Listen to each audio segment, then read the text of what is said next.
BMKG Stasiun Meteorologi Sultan Ba'abula Ternate mengeluarkan peringatan dini potensi cuaca ekstrim di beberapa kabupaten kota di Maluku Utara. Potensi cuaca ekstrim tersebut berupa curah hujan lebat disertai angin kencang dan petir. Badan Meteorologi, Klimatologi, dan Geofisika atau BMKG Stasiun Meteorologi Sultan Ba'abula Ternate mengeluarkan peringatan dini potensi cuaca ekstrim di beberapa kabupaten kota di Maluku Utara.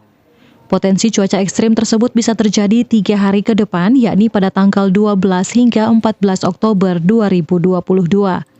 Adapun bentuk cuaca ekstrim yang dimaksud berupa curah hujan lebat yang dapat disertai dengan angin kencang dan kilat atau petir, dominan terjadi pada saat petang hingga malam hari. Forecaster BMKG Stasiun Meteorologi Sultan Ba'abula Ternate Muhammad Fauzi Bintiang mengatakan cuaca buruk terjadi akibat pertumbuhan massa udara di Laut Maluku yang berpotensi menyebabkan pertumbuhan awan hujan di sekitar Maluku Utara.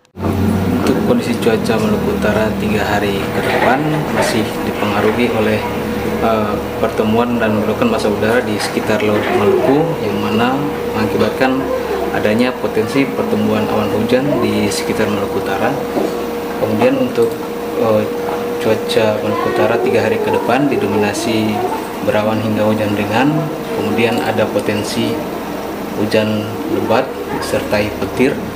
Kondisi cuaca buruk tersebut juga dapat memicu bencana hidrometeorologi seperti banjir, pohon tumbang, longsor, banjirop, gelombang tinggi, hingga angin kencang. Pihak BMKG mengimbau warga yang beraktivitas di luar rumah agar meningkatkan antisipasi dan kewaspadaan. Dari Maluku Utara, Opik Syarifuddin melaporkan untuk Kawan WA TV.